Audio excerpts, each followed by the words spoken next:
c'est Mélina Fachin qui nous présente le journal de 7h. Bonjour Mélina. Bonjour Lionel, bonjour à tous. Mais d'abord, dans 2 ans, jour pour jour, les Jeux Olympiques de Paris 2024 toucheront presque à leur fin en fait. Et bien en attendant, il y a encore beaucoup de boulot. Les travaux s'accélèrent pour que la capitale soit prête. Depuis hier et jusqu'à jeudi, une portion de l'A1, l'autoroute la plus fréquentée d'Europe, est fermée au nord de Paris afin qu'une grande passerelle soit posée entre le Stade de France et le futur centre aquatique olympique.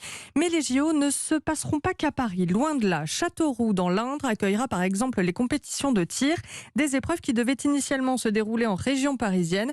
Mais Châteauroux et ses 42 000 habitants ont donc récupéré le dossier. Le défi est de taille. Reportage de Thibaut Hu. Passer la porte d'une gare à seulement 3 voies où les trains se font rares, des petites rues passantes mènent au centre-ville et à la place de la mairie, rénovée mais sans charme. Impossible d'imaginer qu'ici, dans 2 ans, la flamme olympique passera. Même Véronique, une commerçante, n'en revient pas. Je ne pensais même pas qu'on pouvait avoir des Jeux Olympiques chez nous. Donc il y a une espèce de bouleversement qui se met en place justement pour les villes de province qui sont dynamiques, qui n'attendent pas que Paris décide de tout. En province, on fait des choses. C'est un grand pied de nez même aux Parisiens. Mais derrière l'enthousiasme se cache aussi de l'inquiétude. La ville peut-elle assumer la grandeur de l'événement? Derrière le comptoir de son restaurant, le gérant Marc n'en est pas convaincu. Voilà, c'est quelque chose tellement énorme. Déjà, juste les championnats du monde, ça pouvait être très dense en termes de flux.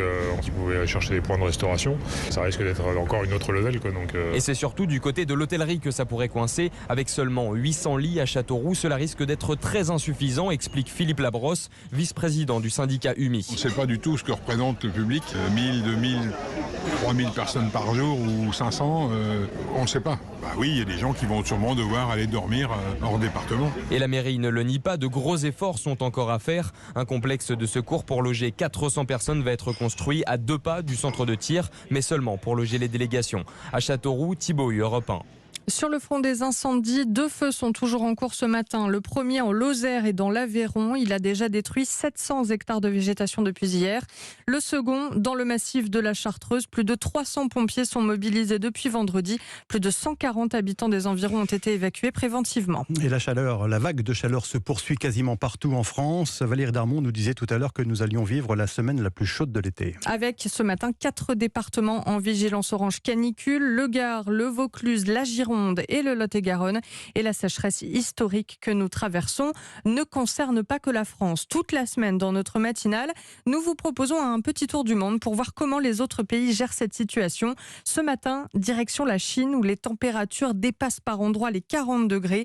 Les autorités appellent à rationner l'électricité, notamment dans les usines textiles. Des pénuries de courant sont déjà signalées. Reportage de notre correspondant Sébastien Lebelzik. Zhang Wu a les yeux rivés sur le thermomètre. Ces derniers jours, les températures dans son usine ont encore battu des records, dépassant les 40 degrés en journée. Alors pour protéger ses machines, il doit prendre des précautions. Tout ce qui concerne le matériel électrique et les instruments de contrôle sont stockés à part, à l'abri de la chaleur et des inondations. On a un système de surveillance qui marche 24 heures sur 24 pour éviter des coupures de courant et dès que possible, on fait tourner les machines. Ces ouvriers travaillent parfois de nuit, d'autant qu'en journée, les autorités coupent le courant des industries les plus gourmandes en énergie, comme les producteurs de polyester et les usines textiles. Dans cette province du Zhejiang, 65 millions d'habitants et des milliers d'usines doivent déjà rationner leur consommation d'électricité. Alors pour parer à l'urgence, la Chine a remis en service toutes ses centrales thermiques et augmente sa production de charbon. Liu Haichan est chargé de coordonner le transport du charbon dans l'est de la Chine. On envoie 2 trains spéciaux chargés de charbon chaque jour afin de maintenir des stocks suffisants et assurer le bon fonctionnement des centrales électriques. La Chine utilise le charbon pour produire 60% de son électricité. Une vraie catastrophe pour l'environnement. Chaleur, pollution et charbon. Un cocktail explosif en Chine. À Pékin, Sébastien Lebelzik, Europe 1. 7h05 sur Europe 1. Retour en France avec cette triste date anniversaire. Il y a 40 ans, jour pour jour, était perpétré l'attentat de la rue des Rosiers. Le 9 août 1982, des hommes armés ouvraient le feu dans un restaurant cachère du vieux quartier juif du Marais.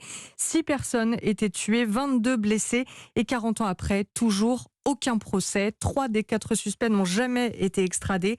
Pour Manuel Esquia, le fils d'une des victimes, cette impasse judiciaire est insupportable. Moi, j'ai l'impression que c'était hier. Ça fait 40 ans que je vis avec cet attentat. C'est une plaie qui se referme pas. Pendant plus de 30 ans, on n'a jamais été prévenu, renseigné. C'était un blackout total. Je me rappelle même que quelques jours après l'attentat, avec mon avocat, on est allé voir le juge Bruguière qui a refusé de nous recevoir.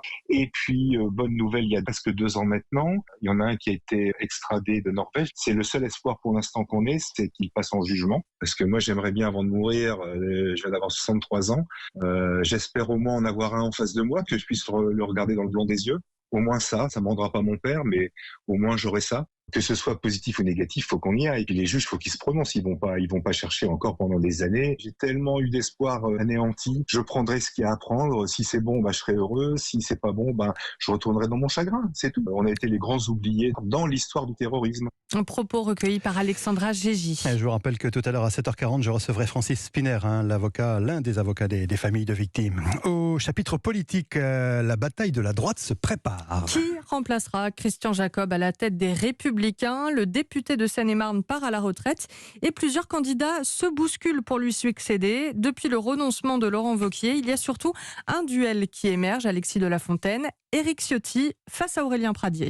Oui, le député des Alpes-Maritimes, Éric Ciotti, est le premier à s'être lancé dans la bataille. Finaliste de la primaire à la présidentielle et représentant de l'aile droite du parti, il fait maintenant figure de favori. Mais le jeune député du Lot, Aurélien Pradié, compte bien venir perturber ce couronnement. Pas encore candidat, ce représentant de la nouvelle génération annoncera sa décision à la rentrée. Mais ce duel entre le radical Ciotti et le social Pradié ne fait pas rêver en interne. Ce sont des candidats par procuration. Ciotti pour Laurent Wauquiez et Pradié pour Xavier Bertrand, soupire un cadre. Alors certains imaginent déjà une troisième voie plus neutre comme Bruno Retailleau, chef des sénateurs Les Républicains, ou une triple alliance féminine entre l'eurodéputée Agnès Evren, Rachida Dati et la vice-présidente de l'Assemblée nationale Annie Genevard. Alexis de la Fontaine du service politique d'Europe 1. Mais justement, on en parlera tout à l'heure à 8h15 avec Aurélien Pradié qui sera notre invité donc sur Europe 1 après le journal de 8h. Aux États-Unis, on l'a appris cette nuit, le FBI a perquisitionné la résidence en Floride de Donald Trump. C'est l'ancien président lui-même qui l'a annoncé sans préciser les motifs de cette opération policière, Alexis Guilleux.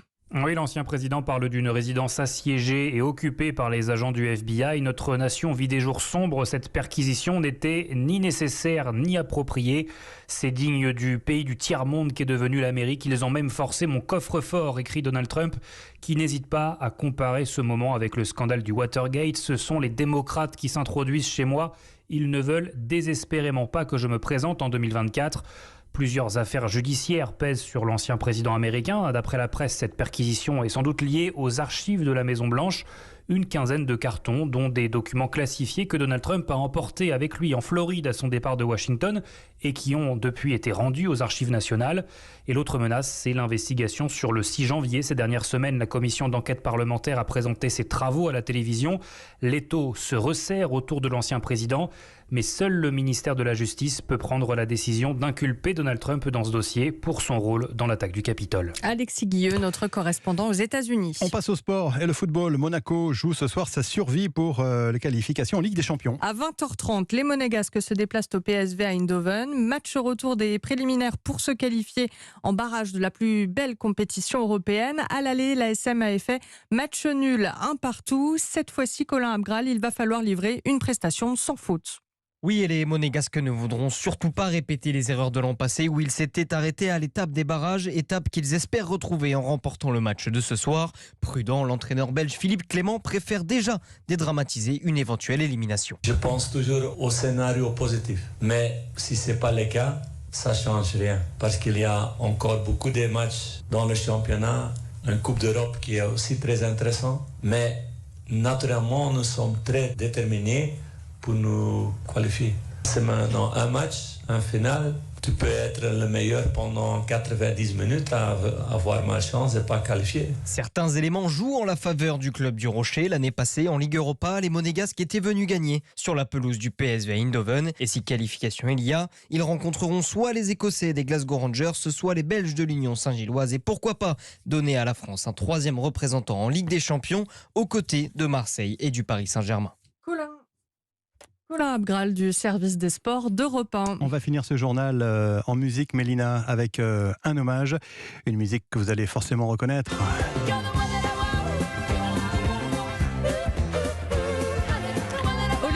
Newton-John, l'interprète de l'inoubliable Sandy dans le film Grease, est décédée hier. Elle a succombé à un cancer du sein contre lequel elle luttait depuis 30 ans.